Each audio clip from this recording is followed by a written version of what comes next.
What if I told you that oil was never about energy?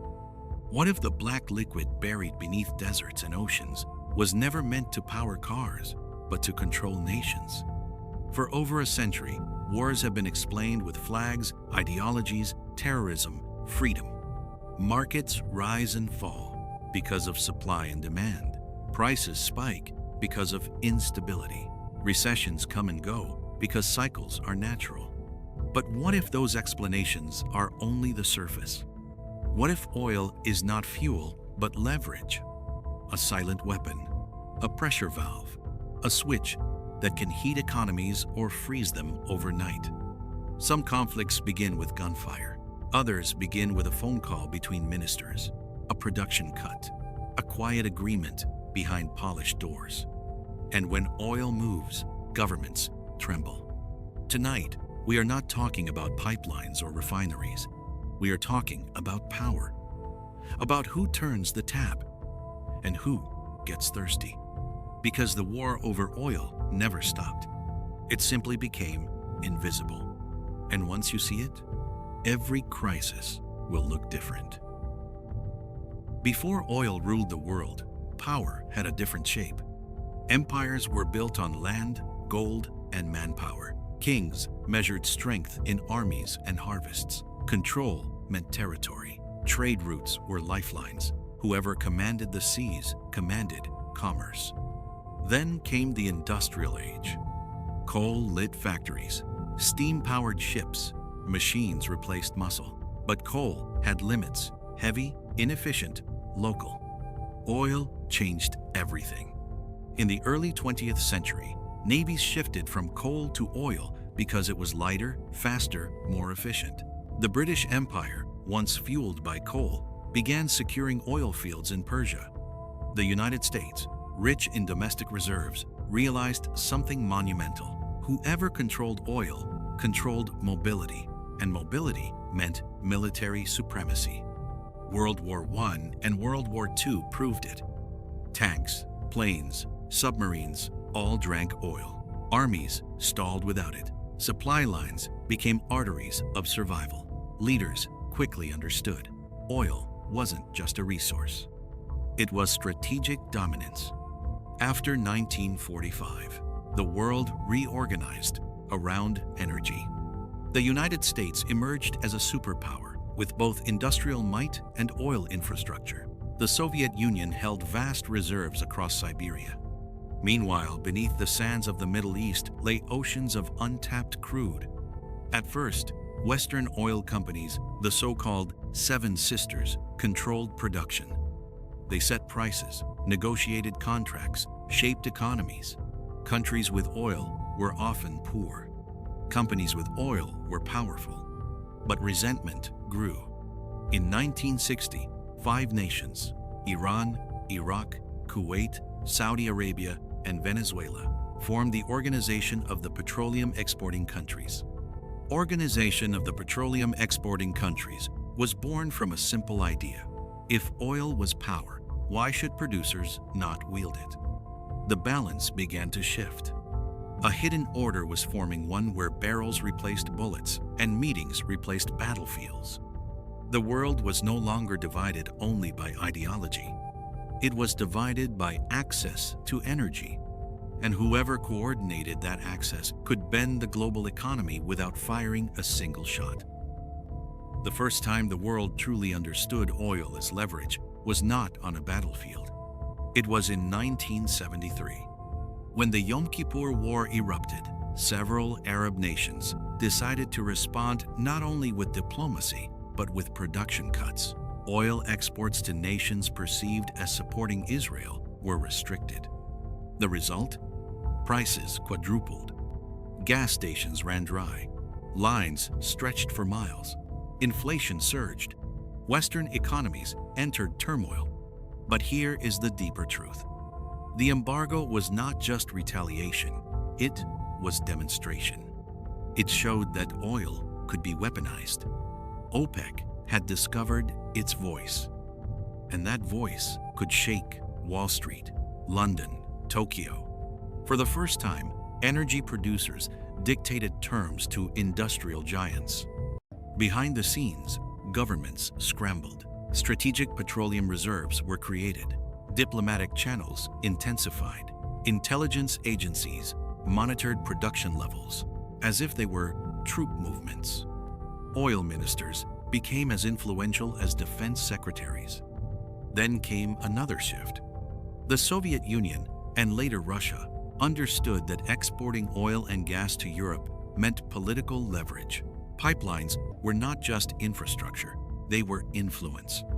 And the United States, after decades of dependency fears, reinvented itself through shale technology, transforming from importer to major producer. 3 power centers emerged. OPEC, coordinating production among key exporters. The United States, with financial markets and flexible output. Russia, leveraging energy as geopolitical pressure. On paper, they compete. In reality, their decisions often move in silent rhythm. Production cuts here, output increases there. Futures markets react instantly. Entire currencies fluctuate based on a rumor of supply adjustment. And this is where the real war begins. Not with bombs, but with barrels. Because when production drops by a few million barrels per day, global GDP shifts. Elections are influenced. Social unrest ignites in oil-importing nations. Oil is not fuel. It is a throttle on civilization. A closed room in Vienna, polished wood, translation headsets, delegates seated around an oval table, cameras outside, inside, calculation. An announcement is made. Production will be reduced. Markets react within seconds. But behind the announcement lies negotiation. Internal disagreements. Some countries need higher prices to balance budgets. Others fear losing market share. Deals are struck. Concessions exchanged. Sometimes unofficial alignments form between unlikely partners. When Saudi Arabia cuts output, prices climb. When Russia signals cooperation, futures surge. When the United States increases shale production, global supply shifts. In 2014, oil prices collapsed from over $100 per barrel to below $50. Officially, it was oversupply. Unofficially, some analysts argued it was strategic high output, squeezing competitors, pressuring certain economies heavily dependent on oil revenue. Entire national budgets imploded. Currencies fell. Social tensions rose. Countries that seemed stable suddenly faced crisis. Then again in 2020, amid a global pandemic, a brief price war erupted. Production disagreements led to flooding the market. Prices crashed, even turning negative for a moment in US. Futures contracts. Negative oil prices. An absurdity that revealed how fragile the system truly is. Behind market movements were political calculations. Behind supply adjustments were geopolitical messages. Countries without strong economies became pawns. Oil-dependent states found themselves trapped between needing high prices and maintaining alliances. Sanctions became another instrument. Restrict exports from one nation and global supply tightens. Prices rise. Consumers pay more. Political pressure shifts elsewhere. Energy routes are mapped like chessboards. Pipelines bypass rivals. Tankers reroute around sanctioned ports. Insurance markets decide which cargo moves. Everything fits when you look closely. Wars in oil-rich regions are rarely just about ideology. Instability often precedes strategic reconfiguration. Reconstruction contracts follow intervention. And through it all, oil remains the constant. A quiet axis around which decisions spin. The public hears about market volatility. What they rarely see are the synchronized meetings, the quiet alignments, the calculated shortages. Oil is adjusted like a dimmer switch. Too bright and consumers revolt. Too dark and producers collapse. Balance is not accidental. It is negotiated. Now, step back. For over a century, oil has shaped alliances, toppled governments, financed wars, stabilized currencies. But the true revelation is not a single event. It is continuity. From early concessions in the Middle East to post-war energy doctrines to modern production alliances, the central principle remains unchanged. Control the flow, control the world. Secretive meetings between ministers. Energy summits behind closed doors. Central banks monitoring oil prices because inflation follows energy. Investment giants holding stakes across energy corporations. Think tanks advising on energy security. Elite forums discussing transition while still tracking supply. The narrative evolves: climate, sustainability, diversification, yet oil remains embedded in transport, military logistics, petrochemicals, agriculture. Even when nations speak of moving beyond it, their budgets still depend on it. The plan is not chaos. It is management. Controlled scarcity, managed abundance, strategic alliances. When rivals publicly oppose each other yet coordinate production levels, you begin to see the pattern. Power is rarely loud. It is subtle. It operates through markets, not manifestos. Oil revenue funds influence. Influence shapes policy. Policy determines conflict or cooperation. Over decades, the players change faces, but the mechanism persists. A network of producers, financial institutions, and political actors connected by one shared understanding. Energy is leverage, and leverage decides outcomes. The continuity is what makes it unsettling. It was true in 1914. It was true in 1973. It is true now. So the question becomes, does that power still exist? Look around. Investment funds hold significant shares in major energy corporations. Conglomerates diversify across oil, gas, renewables, hedging influence rather than abandoning it. Geopolitical lobbies argue for pipeline approvals or cancellations. Sanctions reshape supply chains overnight. Conflicts erupt near strategic corridors. Cyber attacks target energy infrastructure.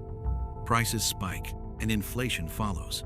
Central banks respond. Interest rates rise. Mortgages become expensive. Political dissatisfaction grows. All triggered by shifts in energy. Modern wars do not always look like wars. They look like export restrictions. They look like shipping disruptions. They look like regulatory decisions. And countries without energy independence still feel the pressure first. A production cut thousands of miles away can raise grocery prices in a European city within weeks. Digital trading algorithms now amplify every rumor. A comment from a minister can move billions in seconds. Invisible power has become faster, more precise, less visible. Oil remains embedded in the foundation of global stability. And as long as economies depend on it, leverage remains alive. In the end, the war over oil is not fought only in deserts or oceans. It is fought in boardrooms, in summits, in quiet agreements. It is fought through numbers on a screen, through decisions announced in calm voices. Most people will never see it. They will feel it at the pump, in their bills, in economic downturns, but they will not trace the line back to the source. Because real power does not need attention. It needs control. And oil has offered that control for over a century.